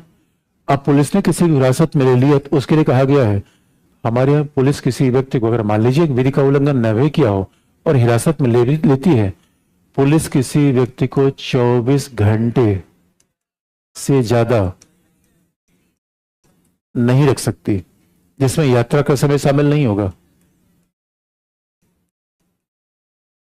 पुलिस किसी व्यक्ति को 24 घंटे से ज्यादा नहीं रख सकती, लेकिन पुलिस के 24 घंटा ही पर्याप्त होता है।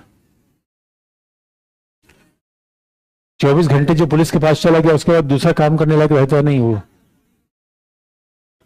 लेकिन अब सवाल है 24 घंटे के, अगर पुलिस ने हिरासत में किसी को ले लिया है 24 घंटे, यात्रा का समय शामिल नहीं होगा। और कई बार तो पुलिस इसमें भी बड़ा मिसयूज करती है, यात्रा का समय शामिल नहीं होगा, इसका मतलब है किसी को इसलिए अगर पुलिस किसी व्यक्ति को हिरासत में लेती है तो कोर्ट में जाएगी।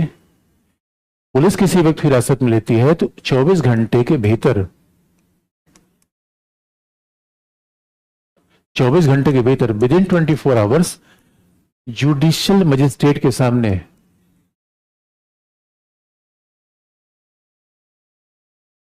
24 घंटे के भीतर न्यायिक मजिस्ट्रेट के सामने उसे प्रस्तुत किया जाएगा।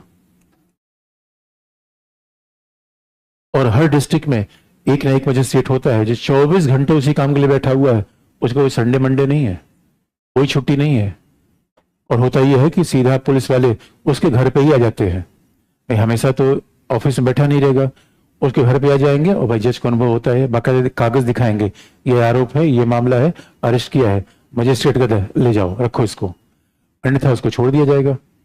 इसका मतलब है 24 घंटे के न्यायिक मजिस्ट्रेट में रखा जाएगा।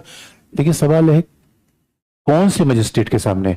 अब मान लीजिए किसी को मुखर्जी अगर हिरासत में लिया गया तो यहाँ पे न्यायिक मजिस्ट्रेट कहाँ हो सकता है, रोहिणी का भी हो सकता है, द्वारका हो सकता है, तीसरी का हो सकता है, और यहाँ पे गाजियाबाद का भी हो सकता है।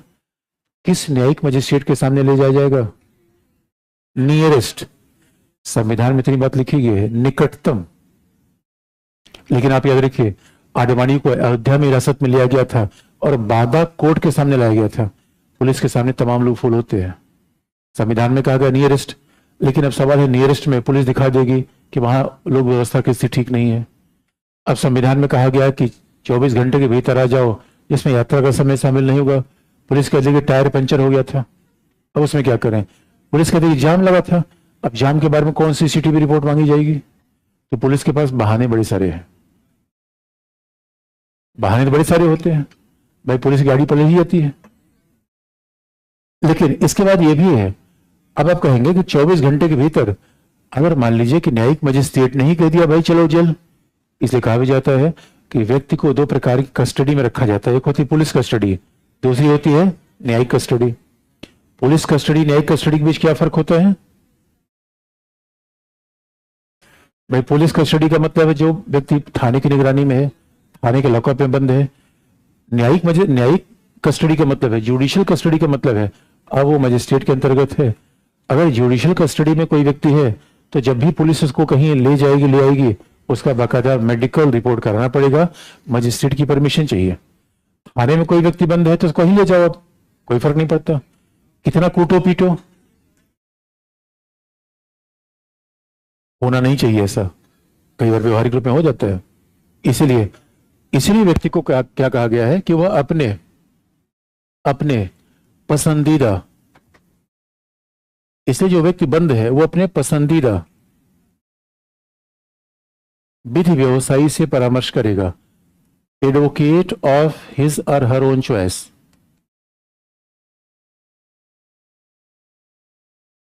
वो अपने पसंदीदा विधि व्यवसायी से परामर्श का अधिकार उसको दिया गया है। क्योंकि अगर मान लीजिए कि भाई किसी व्यक्ति को कस्टडी में अगर 24 घंटे के बाद रख ही दिया गया, तो वो अपनी रक्षा कैसे कर पाएगा? उसके लिए वहां पर लॉयर चाहिए, एडवोकेट चाहिए, सॉरी एडवोकेट चाहिए, लॉयर नहीं, एडवोकेट चाहिए। एडवोकेट चाहिए जो कि बाकायदा उसका बचाव कर सके। इसलिए कहा जाता है कि सामान्यतः हमारे यहाँ किसी को अवैध रूप में हिरासत में रखना बहुत मुश्किल है।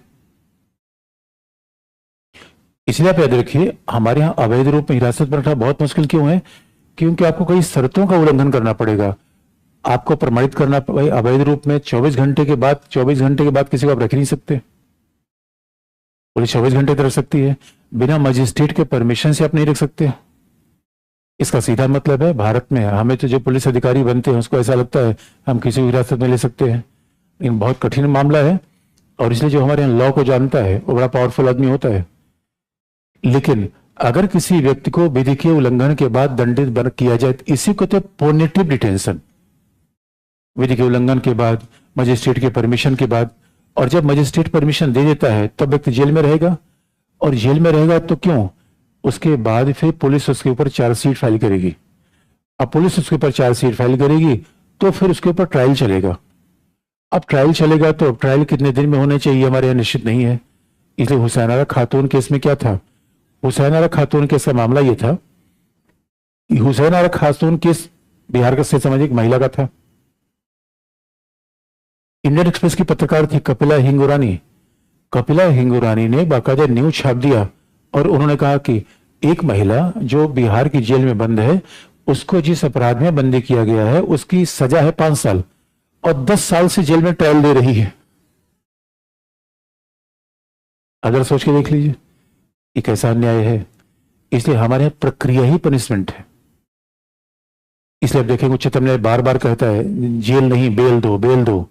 इसका मतलब है, अब सवाल है कि अगर आप किसी को जेल में रख रहे हैं और आपराधिक मामलों में 90 दिन के भीतर आप उसके चार्जशीट फाइल नहीं कर पा रहे हैं, इसका मतलब आपके पास एविडेंस नहीं है।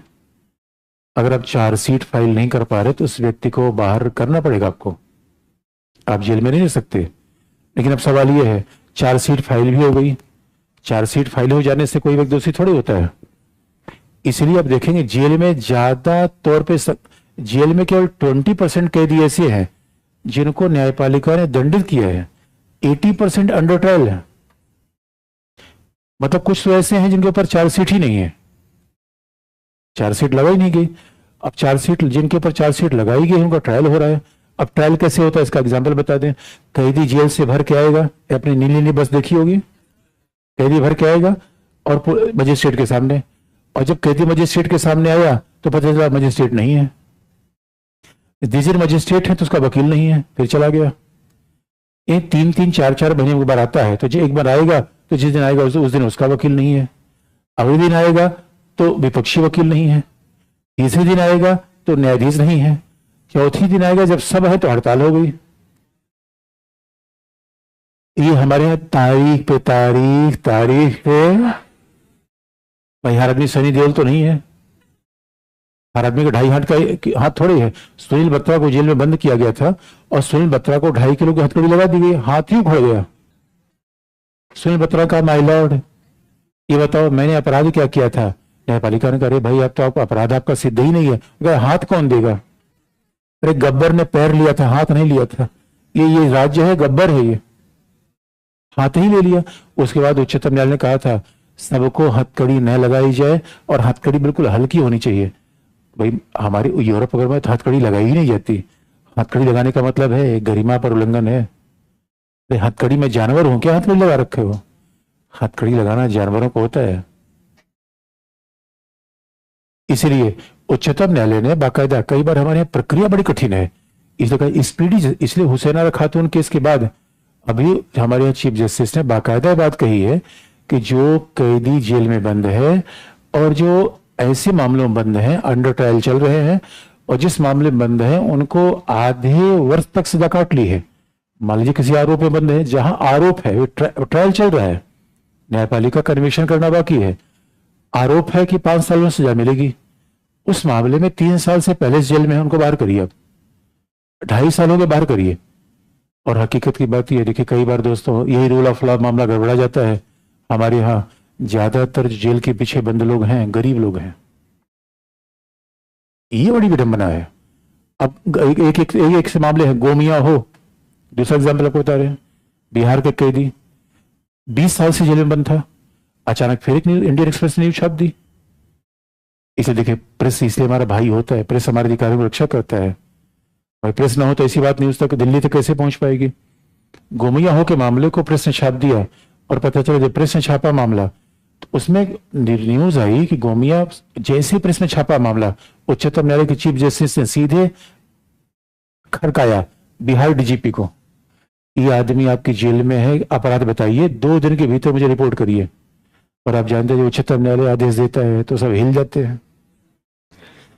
ये उच्चतम न्यायालय याद रखिए, मक्का मदीना, IAS ऑफिसर के लिए मक्का मदीना है, हमेशा बुलाता रहता है चौखट पे, बार बार के सलाम करना पड़ता है इस चौखट पे, इस चौखट से बाहर जा नहीं सकते। डीजीपी से पूछा गया, डीजीपी ने तुरंत खड़काया जेल अधीक्षक को, उनका अरे बाबरे इस आदमी को बंद क्यों रखा है। ये क्या देखिए, अधिकारियों में डांटने की श्रृंखला होती है, ऊपर का आदमी ठासेगा नीचे को, नीचे का आदमी उसके नीचे को, ये दिन ठासेंगे, गाली गलौज तक बात आ जाती है। अब गाली जन गरिमा का उल्लंघन है कि नहीं, वो किताबी बात है, गरिमा कई बार लुटती पिटती रहती है।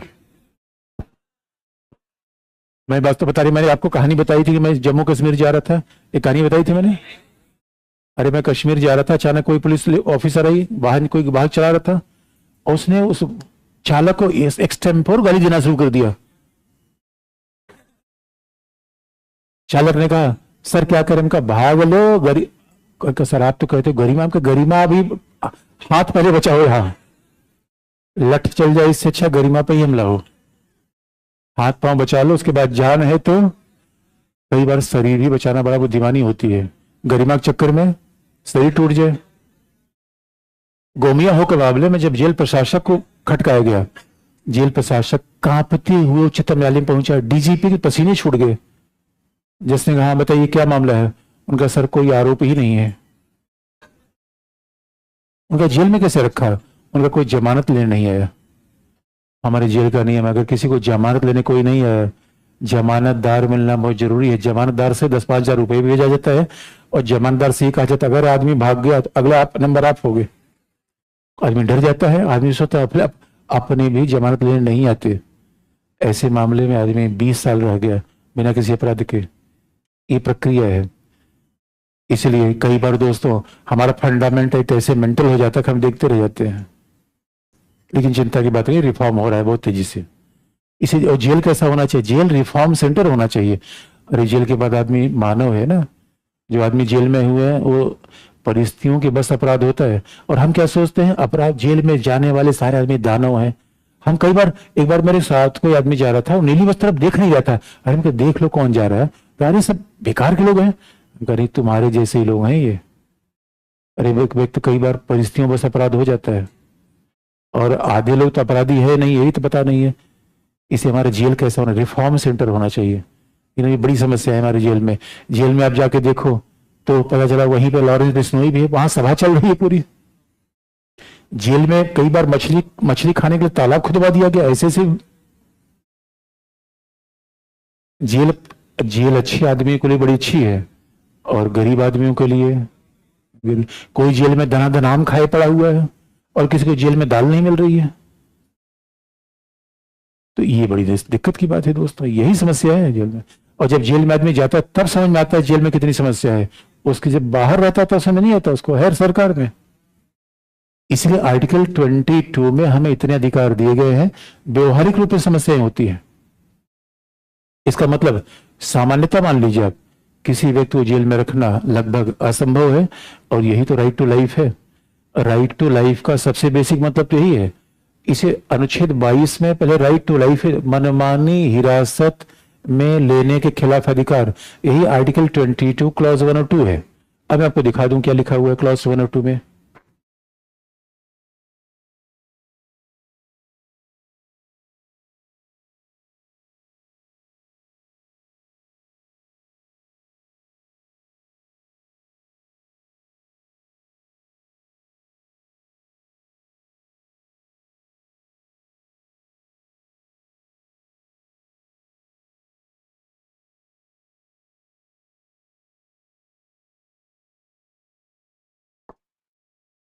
ये क्लॉज 22 है जो आर्टिकल 1 और 2 में लिखा हुआ है, इसका हेडिंग देख लीजिए। कुछ मामलों में गिरफ्तारी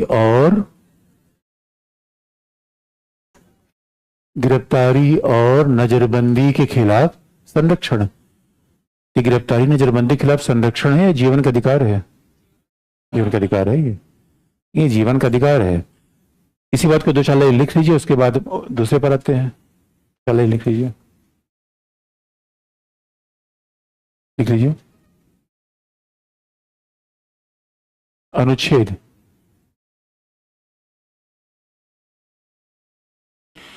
अनुच्छेद 21 के जीवन के अधिकारों का विस्तार ही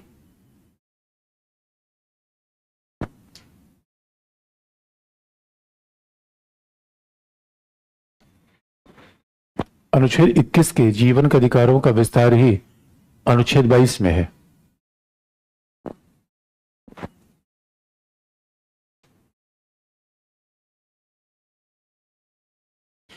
अनुच्छेद 21 के जीवन के अधिकारों का विस्तार अनुच्छेद 22 में है, जिसके अनुसार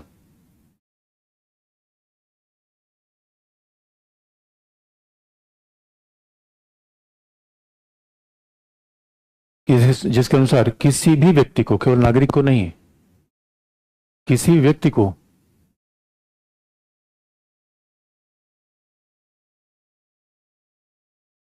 को बिना कोई आधार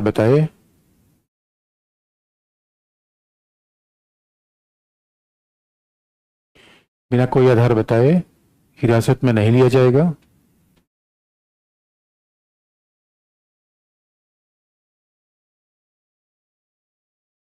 बिना आधार बताए हिरासत में नहीं लिया जाएगा और उसे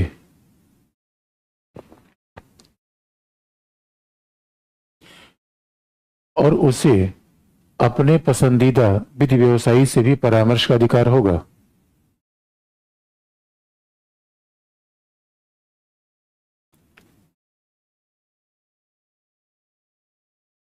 उसे अपने पसंदीदा विधि व्यवसायी से भी परामर्श का अधिकार होगा।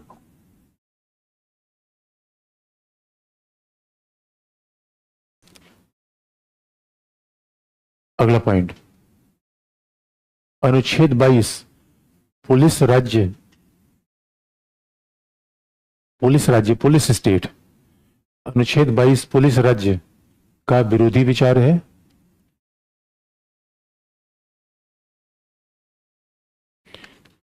अनुच्छेद 22 पुलिस राज्य का विरोधी विचार है क्योंकि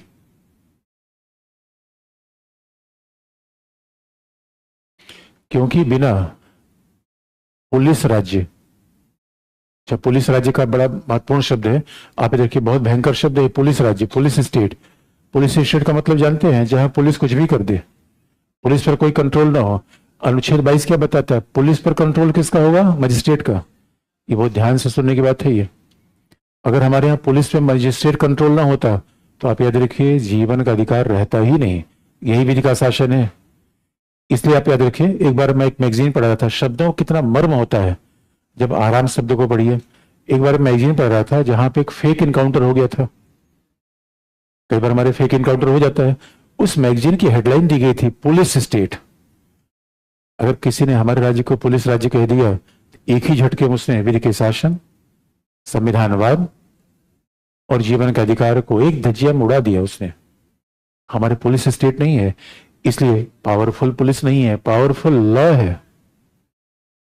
इसे पुलिस जो चाहे कर देगी, सवाल ही पैदा नहीं होता। लेकिन हमें ऐसा लगता है दरोगा जी कुछ भी कर सकते हैं, क्योंकि जब मुलायम सिंह यादव, आप बताएं, मुलायम सिंह यादव जब प्रधानमंत्री और मुख्यमंत्री हुए थे, बताई थी मैंने बात आपको, मुलायम सिंह यादव मुख्यमंत्री हुए थे तो आप मां की अनपढ़ थी उस समय। मां से आशीर्वाद लेने गए, मां ने कहा कि बेटे क्या बन गए? मां सीएम बन गया। क्या बहुत अच्छी बात है, लेकिन दरोगा बने होते और अच्छा लगता मुझे।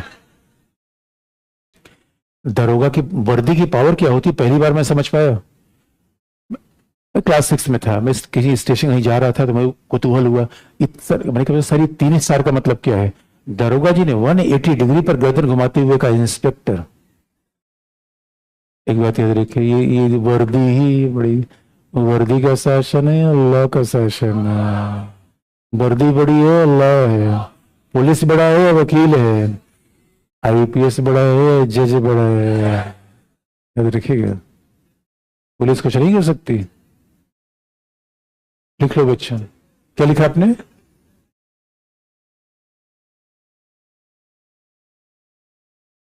और कई बार पुलिस वाले सिंघम बन जाते हैं। बताओ क्या लिखा आपने।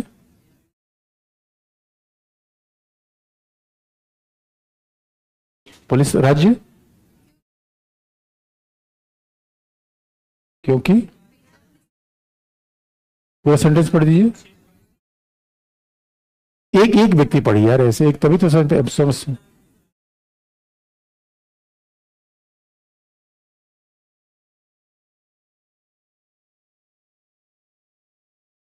बिना पुलिस,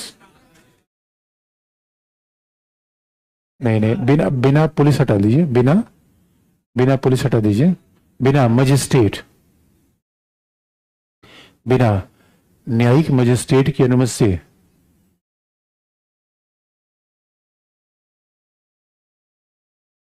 बिना न्यायिक मजिस्ट्रेट की अनुमति से किसी भी व्यक्ति को 24 घंटे से ज्यादा बिना पुलिस, बिना न्यायिक मजिस्ट्रेट की अनुमति से किसी व्यक्ति को 24 घंटे से ज्यादा पुलिस कस्टडी में नहीं रखा जा सकता। किसी व्यक्ति को 24 घंटे से ज्यादा न्यायिक मजिस्ट्रेट की अनुमति के बिना पुलिस कस्टडी में नहीं रखा जा सकता।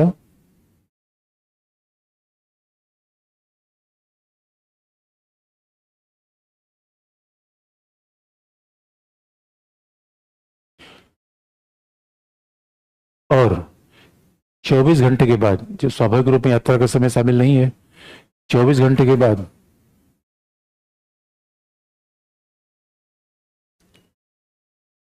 उसे न्यायिक हिरासत में भेजा जा सकता है।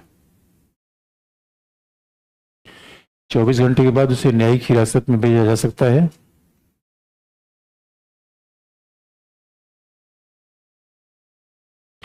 जहां वह पुलिस थाने के बजाय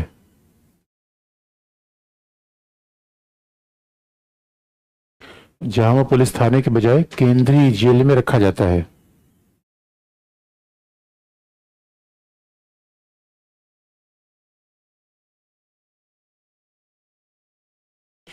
जहां वह पुलिस थाने के बजाय केंद्रीय जेल में रखा जाता है।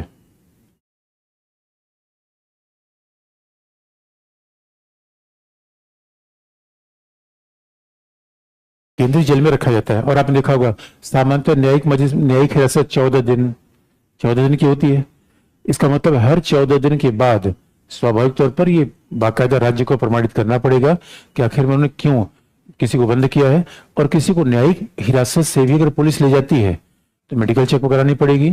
और अगर कोई न्यायिक हिरासत से व्यक्ति पुलिस उसको ले जा रही है और संयोग से वो व्यक्ति मार दिया गया तो ये राज्य के द्वारा की गई हत्या मानी जाएगी।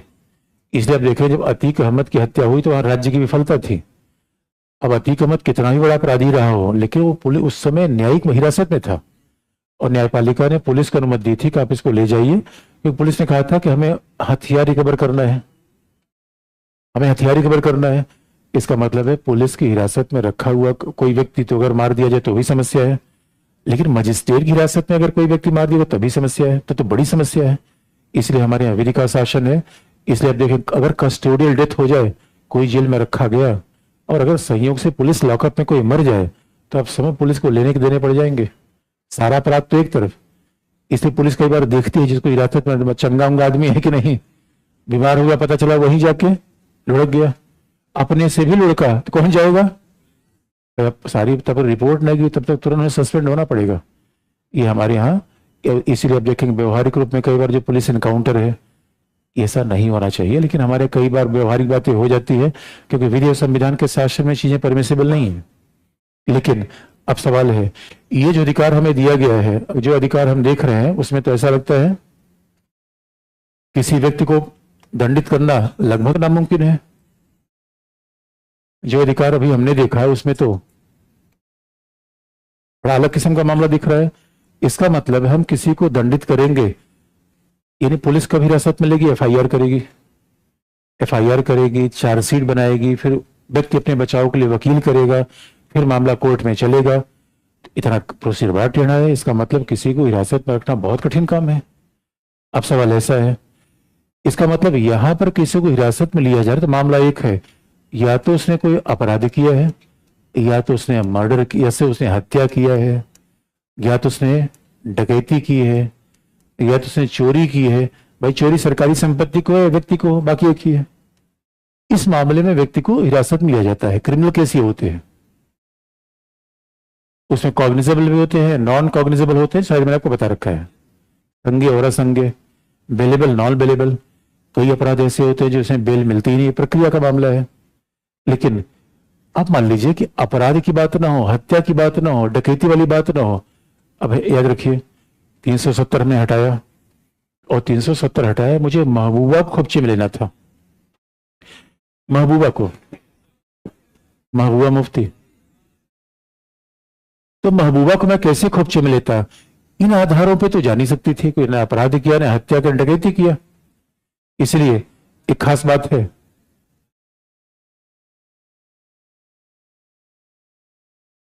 बोलना पड़ेगा। तो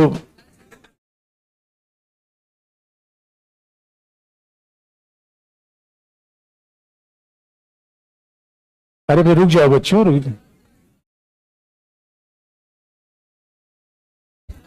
अच्छा, तब तक एक किसी बच्चे ने सवाल पूछा है कि किसी व्यक्ति को विदेशी धरती पर न्यायिक प्रक्रियाओं के माध्यम से दोषी दंडित कर दिया जाता है, उसी दोष के लिए भारतीय दंड के तहत भारत में मुकदमा चलाकर दंडित किया जा सकता है। हो सकता है, कुछ इसके एक्सेप्शन है, जैसे यूरोपीय देशों वगैरह में कुछ एक्सेप्शन है। जाइए आप लोग। अच्छा, एक अनाउंसमेंट भी करने, जब थोड़ा सा रुक जाइए, एक अनाउंसमेंट करनी है।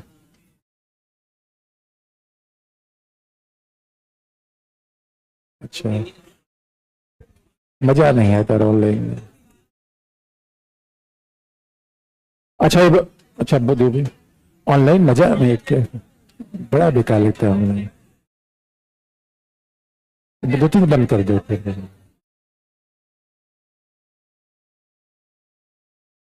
तो बाद में कर लेंगे, अभी आप जाइए फिर देखते हैं।